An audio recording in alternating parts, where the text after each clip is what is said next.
Hi guys, welcome back to my channel. So today is New Year's Eve day and I'm at work obviously, and I've been sort of reflecting on the year as I think we do every year at the end of the year. So I've been thinking a little bit about my spending habits ever since I did that beauty consumer tag. Actually, I've been sort of thinking about my spending habits, where I spend my money, how I spend my money. I do have a trip coming up in the new year, and over the weekend, actually yesterday, I got in my car to go get a coffee and my car wouldn't start. Ended up being just the battery, but my car is like 11 years old. So I was like, ooh, reality's setting in. Like, I've got this trip to pay for. I'm probably gonna have to buy a car before too long. And I started thinking about my spending habits and where I put my money. And I've seen a few people doing things I'm not going to buy in 2020, and it got me thinking, are there things that I can commit to not buying in 2020? And so I came up with a little list of things that I'm going to try my very best to not spend my money on this year. So I have sort of three categories in this list. I have some sort of non-beauty / like lifestyle items. I have some like makeup and beauty items for myself personally, and then I have some sort of budget goals for Jamie at the salon. So let's dive into the lifestyle items first. So as you guys know, if you've been watching, I did a huge closet declutter last year in 2019 over the course of basically the entire summer. When I was off with my broken wrist, it gave me a chance to really kind of go through what I owned, and I felt really good about that. I had really decluttered a lot out of my closet, and very quickly things went right back to the way that they were before, if not slightly worse. So I'd like to say I'm not going to buy any clothes in 2020, but I don't think that's a realistic goal. But specifically, I don't need to be buying any more gym clothes. So there was two things that I needed to sort of round out my athletic wardrobe, if you will. I needed a black sports bra because the one that I have is like, it's so pilled up on the edges that it gives me like, it like irritates my skin to wear it. And I needed a pair of plain black workout leggings because all the ones I had to get rid of because they had holes in them. So I just recently bought myself a brand new pair of black Lululemon leggings, and I got a gift certificate for Christmas for H&M, so one of the things that I ordered from there was a black sports bra. So I should be fine for gym clothes. I really don't need anything else.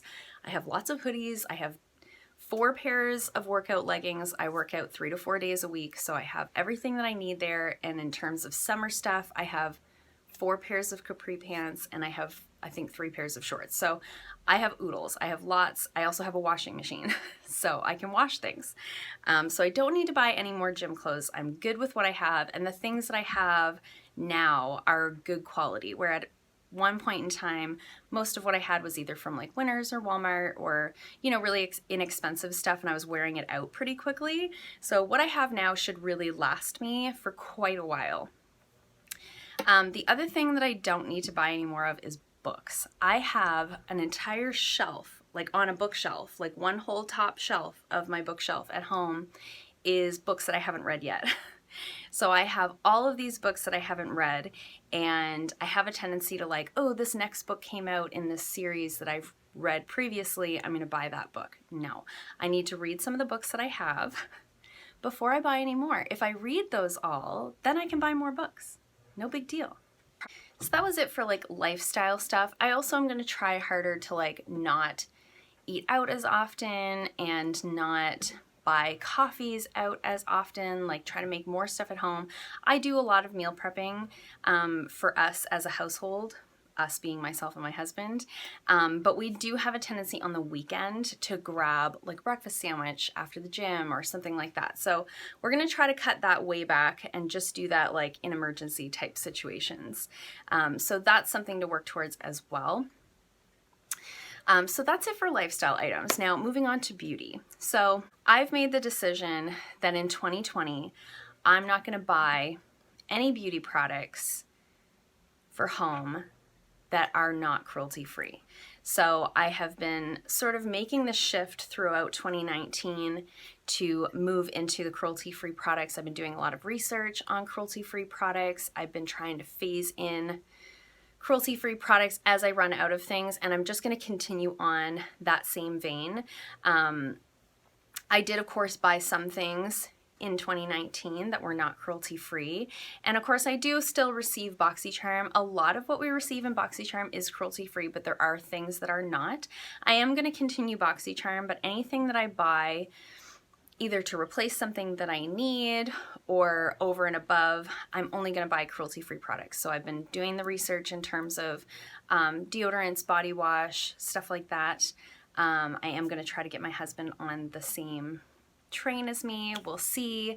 Of course, it's not like he's like, yes, I want the products that are tested on animals. It's not that. It's just men are creatures of habit, and they tend to want to use the same products all the time. So there are a few things that will probably be a little bit tougher to swap out, but I've made the decision for myself personally that anything I buy going forward for me has to be cruelty-free. I'm just not prepared in 2020 to buy any more products that are being tested on animals. It's 2020. Why are we still doing this? So that was a big decision that I made for this year. So I will continue to use up the things that I have that are not cruelty-free, but as I run out of those things, I won't be replacing them. I've also made the decision not to buy any more makeup wipes. I did buy one package in 2019 to take down south with me when I go for my trip this year. However, outside of that package that I've already bought, I'm not going to buy any more disposable makeup wipes. I just feel that they're wasteful. Some of these decisions are based on finances, some of them are based on morals, and some of them are based on like just trying to reduce my carbon footprint. So that's one of the things that I'm trying to make more of an effort in. I don't want to buy any more disposable makeup wipes. I did buy my little cotton rounds, my reusable rounds this year. I'm really liking those.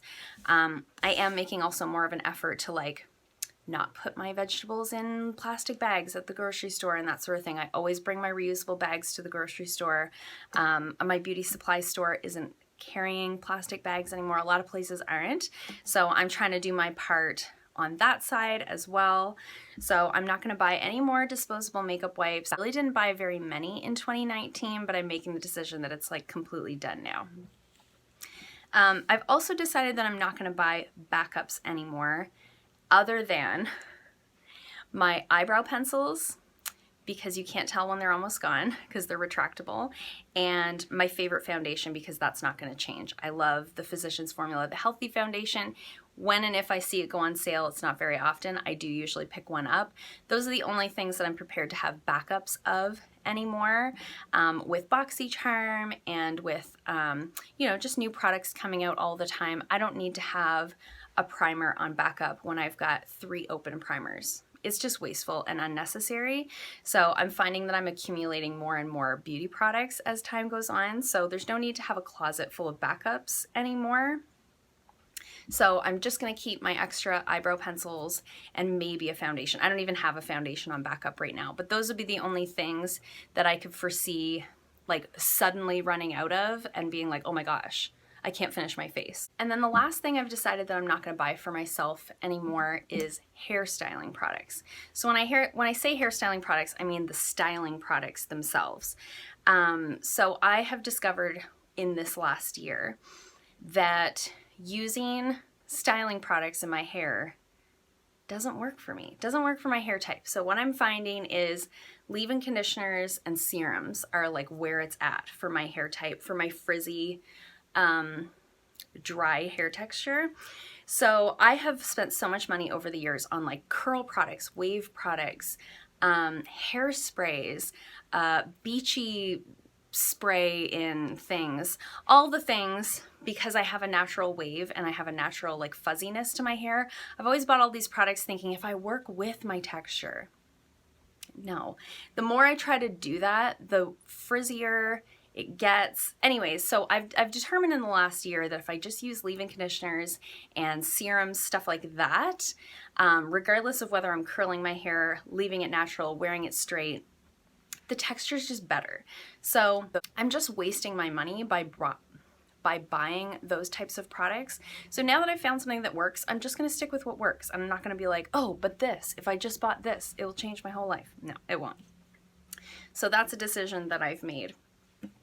Now, in terms of the salon, I have cut my spending way back in the last year. Basically from the time, since the time that I've been back from breaking my wrist. I was off for 2 months in the summer. I came back mid-July.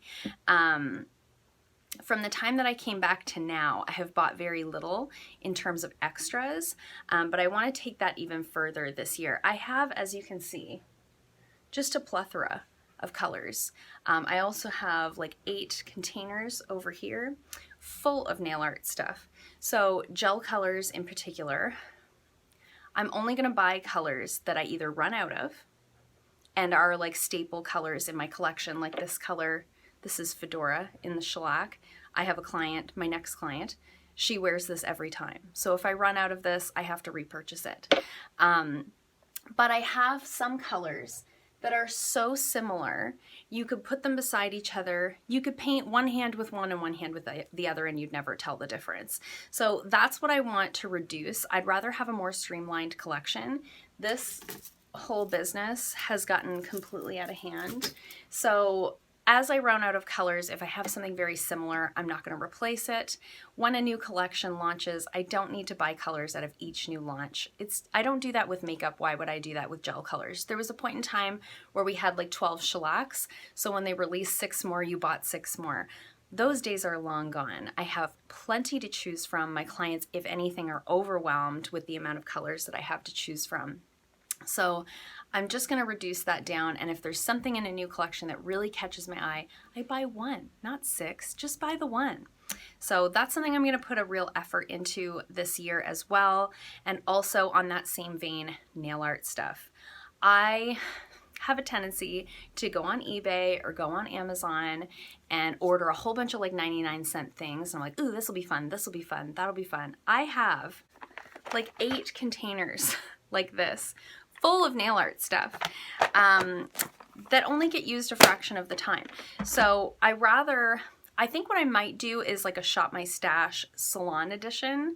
Every month or so, pull a few things out of some of these containers and try to really use them on clients rather than going out and buying a bunch of new things that I really don't need.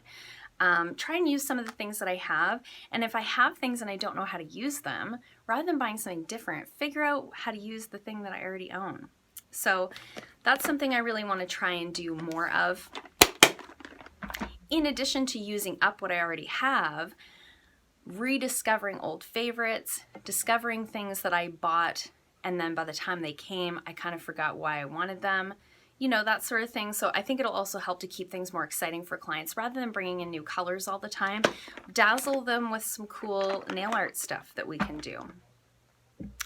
And then lastly, one of my goals for 2020, I have a lot of goals, is to order less online. I'm still going to continue to shop online because it's 2020 and that's what we do. However, I do have a tendency to buy things online that I could very easily buy locally. And this sort of ties into that whole thing that I mentioned before about just trying to reduce my carbon footprint. Every time I order something online, it has to be put in a box with packing, shipped on a truck, delivered to my door. It's just a lot of unnecessary steps when it's something that I could go grab at the drugstore on the way home or grab at my local beauty supplier on the way home. So I am going to try and do less ordering online unnecessarily and only order the things online that I have to. So those are my things I'm not buying in 2020, also sort of my spending budgeting goals for 2020. I'd love to hear from you guys down below. What are some things that you're not going to buy in 2020? And are you setting yourself a budget or doing anything like that? Do you have any like financial goals for the year? I'd love to hear from you guys. I hope you liked this video. If you did, hit the thumbs up button. If you haven't already, please subscribe, and I'll see you guys in my next video. Bye.